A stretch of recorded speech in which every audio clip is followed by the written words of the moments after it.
Zaļā puse tā. Jā, varbūt kaut kāda konkrēta virziena, jo jūs par katru ir ļoti sīk. Tieši augu fizioloģija. Augu fizioloģija. Tad, ko saprot katrs ar augu fizioloģiju? Tas ir sākot no ļoti primitīvas skolas pētību, kur mēs ieliekam sīpolšūnas salsūdenī un skatāmies plazmolīzi, līdz pat ļoti sarežģītiem ar dažādiem tiešām ar spektrometriem, ar dažādām iekārtām, kuras principā ikdienas cilvēkam nav pieejams, kuras tiešām laboratorijā tikai tur mērām katru chlorofilas izspīdu un kā vēl tā tālāk.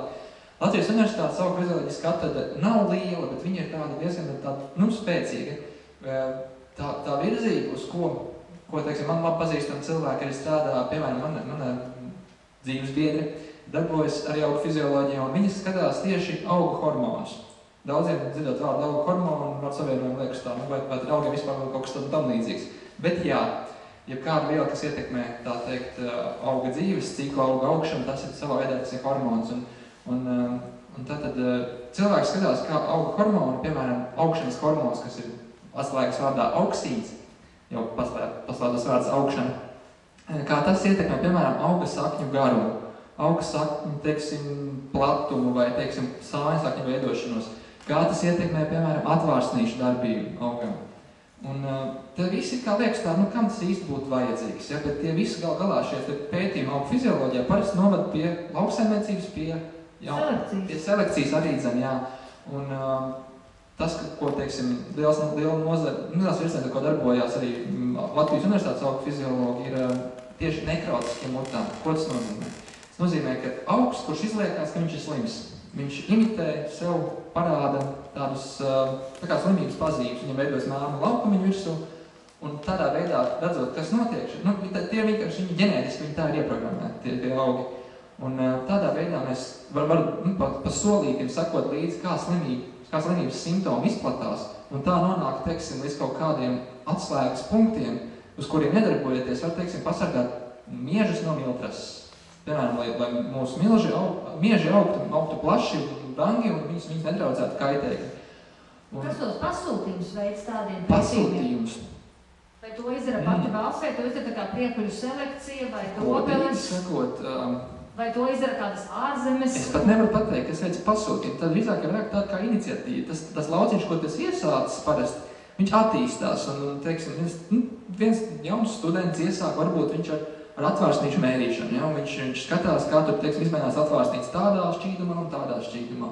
Pēc tam viņš jau tālāk maģistratūrā mēģina tālāk skatīties jau kaut kādus mazliet citus faktoru ietekmi uz atvārsnītēm.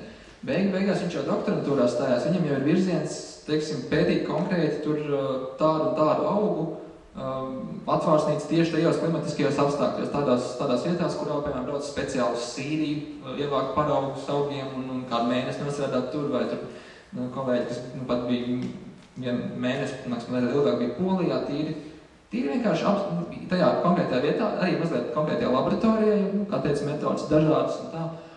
Un tas vienkārši tādā veidā šeit ir tāda bagāža zināšana uzkrājās, un tas jau veido kaut kādu to virzienu, uz ko virzīties.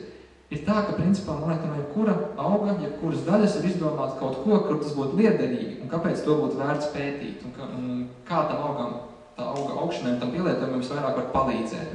Šajā gadījumā, piemēram, tas, ko es labāk zinu, to virzienu par tiem augu nekrotiskiem mutantiem, par šiem slimību imitācijām, tas aizgājis kā uz graudzālēm, uz viendīglapiem, uz miežiem, biežiem laiku, protams, padarīt viņus selekcionējot vai, teiksim, varbūt nākotnē uz populārāk izmantot ģenētisko modificēšanu, padarīt viņus kaitēkļu izturīgus. Cits varbūt kāds bioloģijas virziens.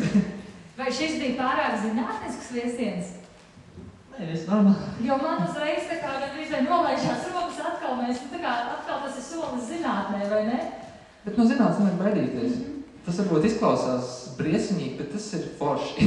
Godīgi sakot, nē, tiešām ir tas priekšstats, ka zinātnieki ir tādi, pusķertie tur staigā ar vienu čību, vai ne, un vēl un dzīvo, visi nāk laboratorijā. Jā, jautājums. Ko darīt, ja kāds cits jau to ir izpētījis? Tad nav nozīmes kāds? Nē. Kā var zināt, vai kāds to jau ir izpētījis pirmkārt? Piemēram, tos miežus vai var izārstāt. Kāds kaut kur Amerikā to ir jau atklājis, bet tagad Latvijā viņi mokās un dara to pašu. Tad mēs tagad jau pēc tam, kā pieskārās abi geogrāfijas virzienu pārstāvji, ir datubāzes, ir datordarbs, un arī pie mums bez tā neiztiek ir, pirms tu uzsāc pētījumu, principā vienmēr tas ir darbs ar datubāzēm, tu ievāc. Zinātnieks vienmēr mēr publikācijas, cik viņam publikācijas, principā par katru izdarīto darbu, ko tas izdarīs, tev vajadzētu uzrakstīt publikāciju, jo citādāk, tas nekur, citu nezinās, tiešām tur kaut ko es atklājis, bet tas, kurš pirmais to nopublicē, tas ir arī pirmais pretendents uz kaut kādu atzinību, vai tā būtu, teiksim, tur vienkārši kolektīva atzinība, vai tā būtu Latvijas Zinātņu akadēmijas, vai galā varbūt Nobela prēmijas.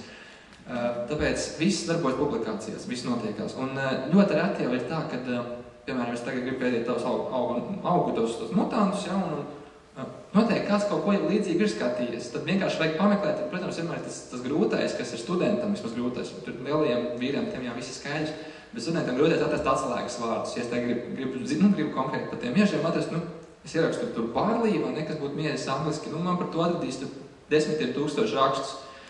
Man vajag mācīt speciāli pajautāt datubāzē, ko man no viņas vajag. Tas arī ir viena lieta, ko mazi māca, bet, ko vajadzētu mācīt, man liekas, vairāk studentiem šobrīd. Bet tādā tu iepazīsies ar to, ko ir darījuši citi, un ir jau tā, ka ir tā starptautiskā sadarbība. Ļoti maz jau ir tādu, es teiktu jau pat doktorantu, kuriem nebūtu draugu ārzemēs. Un šie paši tie miežu pētnieki, viņu vadītājs ir doktors Nils Rostoks, kurš arī ar Priekuļu staciju sadarbojās, un arī šeit viņam pat projekts viens aizsākās. Un šim te Rostokungam viņam ir arī kolēģi Skotijā, viņam ir kolēģi Amerikā, ar kuriem nodarbojas mazliet atšķirīgos, bet tomēr līdzīgos lauciņos tieši ar nekļautiskiem mutantiem vai tieši ar miežiem. Un nav jau tā, ka katrā valstī darītu visu. Pie mums, piemēram, cik es nezinu, ka pētītu kaktus. Ja, pie mums nedara, tur, teiksim, ar ābelēm ir ļoti maz, tur rādāk ābeļi kaut kādus, ir šķirnes, kas izveidojas, un tos varbūt tur selekcionā mazliet palabo, bet tāda fizioloģiska pētījuma īpaši nekā nav. Citās valstīs tas atkal ir ļoti topā un to nodarbojās. Vienkārši, ja tā pastāv uz katru lauciņu, viņš ir sadalīti tik smalki, ka ar laika gaitā, teiksim, tā kā es esmu doktorants, viņš jau ir apmēram iepazinies ar tiem cilvēkiem, kas pasaulē to dara, un ļoti, ļoti maza iespēja tā, ka, ja tu tiešām tā, kaut kur darbojas, ka tas jau pēkšņi būs, tiešām šādā virzienā darbojoties, ka tas jau būs kaut kur atklāts.